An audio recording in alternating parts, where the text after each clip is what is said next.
Assalamualaikum teman-teman, selamat datang kembali di channel saya, Pandemic Growth, sebuah wadah untuk kita tumbuh bersama ke arah yang lebih baik. Grow, grow, grow. Nah teman-teman, sekarang kita ada di edisi sharing-sharing berita. Namanya Better alias berita terkini. Oh ya, untuk teman-teman yang belum menyimak pembahasan sebelumnya, Anda baiknya untuk membuka dulu video saya sebelumnya, agar pembahasannya bisa berkesinambungan. Linknya sudah saya cantumkan di box deskripsi ya. Teman-teman, berikut saya akan menyajikan ringkasan 5 berita top dunia yang terjadi di pekan pertama bulan September 2022.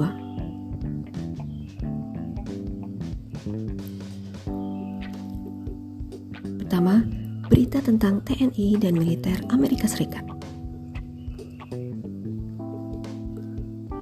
Teman-teman, TNI dan Tentara Amerika Serikat Komando Indo-Pasifik atau USINDOPACOM dijadwalkan menggelar latihan bersama pada 9 September sampai 16 September 2022.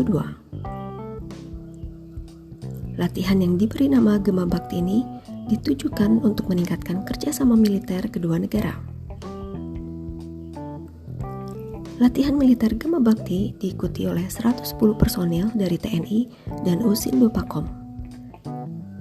Sasana gabungan ini sudah yang ke-10. Para peserta yang berpartisipasi dalam latihan militer ini diantaranya perwira dari Markas Besar TNI Angkatan Darat, Angkatan Laut, Angkatan Udara, dan Komando Gabungan Wilayah Pertahanan. Adapun metode latihan yang dilaksanakan adalah staff exercise, dari proses pembelajaran hingga kelompok diskusi, yang dirancang untuk meningkatkan perencanaan dan proses operasional untuk tanggap krisis.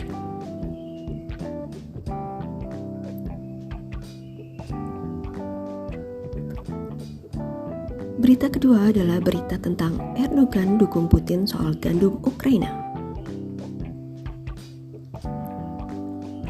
Teman-teman, Presiden Turki Tayyip Erdogan mendukung pernyataan Presiden Rusia Vladimir Putin bahwa biji-bijian dari Ukraina di bawah kesepakatan yang didukung PBB lebih banyak dikirim ke negara-negara kaya daripada negara miskin. Perjanjian ekspor biji-bijian bertujuan untuk mencegah krisis pangan global dengan menjamin perjalanan yang aman kapal masuk dan keluar dari pelabuhan Ukraina, memungkinkan mereka untuk mengekspor puluhan juta ton biji-bijian yang sebelumnya diblokade oleh invasi Rusia. Kesepakatan yang ditandatangani oleh Ukraina, Rusia, Turki, dan PBB juga memfasilitasi ekspor Rusia.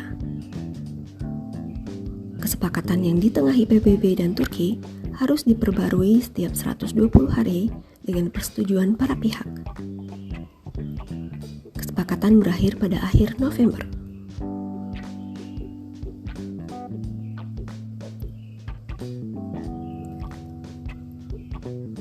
Berita ketiga adalah berita tentang meninggalnya Ratu Elizabeth II.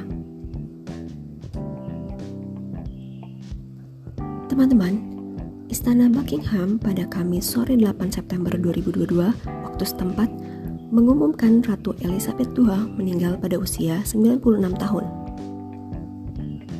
Pangeran Charles, putra tertua Ratu Elizabeth, otomatis naik tahta menggantikan posisi ibunya. Ratu Elizabeth II tercatat sebagai pemegang tahta kerajaan Inggris terlama, yaitu 7 dekade. Istana Buckingham menjelaskan dalam pengumumannya, Ratu Elizabeth meninggal dalam damai di kediamannya di Balmoral. Pangeran Charles, 73 tahun, sekarang menjadi Raja Inggris dan kepala negara di 14 negara lainnya seperti Australia, Kanada, dan Selandia Baru.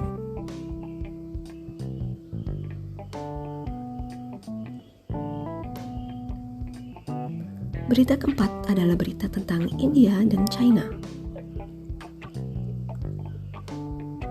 Teman-teman, tentara India dan China mulai melepaskan diri dari perbatasan Gogra Hot Spring di wilayah barat Himalaya. Langkah Langkah ini diambil 2 tahun setelah bentrok di area perbatasan hingga membuat hubungan diplomatik kedua negara rusak. Pelepasan pasukan di perbatasan itu dilakukan sebuah pertemuan di Uzbekistan pada pekan depan. Diharapkan rapat itu dihadiri oleh Presiden China Xi Jinping dan Perdana Menteri India Narendra Modi.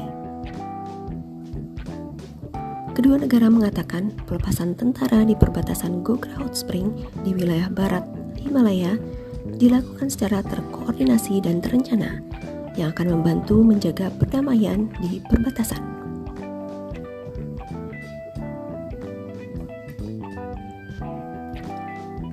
Berita terakhir adalah berita tentang driver ojek online.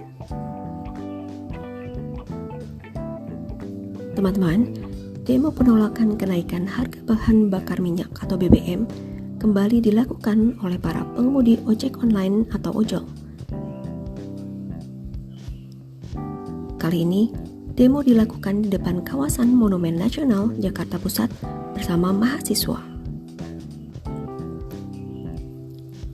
Para pengemudi ojek online yang menamakan diri sebagai Laskar Malari menuntut agar kenaikan harga BBM dibarengi dengan kenaikan tarif ojol. Koordinator aksi Dani Stepanus mengatakan sudah saatnya pemerintah menghapus biaya jasa aplikasi yang mencapai 20%. Adapun kenaikan tarif ojol sebesar 8% yang telah diumumkan oleh Kementerian Perhubungan menurut Dani belum berlaku di lapangan. Ia pun mempertanyakan mengapa pemerintah tak berani mengatur para pengusaha aplikator. Menurutnya, para aplikator sampai hari ini tidak membayar pajak dengan alasan masih merugi. Ia pun mengaku telah melakukan audiens dengan Dirjen Pajak. Nah teman-teman, sampai di sini dulu pembahasan secara singkat dan sederhana tentang 5 berita top dunia di edisi Better alias berita terkini. Oh ya, untuk teman-teman yang mau sharing pengetahuan atau berkomentar seputaran isu ini, boleh langsung tulis di kolom yang tersedia. Jangan lupa untuk tetap disclaimer on. Pelajari dengan betul sebelum terjun ke hal-hal yang tidak kita ketahui. Satu lagi teman-teman, jangan lupa dukung terus buku-buku antologi saya ya. Sudah bisa dipesan loh. Bagi yang berminat, bisa tulis pesan di kolom komentar atau DM saya di Instagram @donamarianda. Sampai jumpa lagi.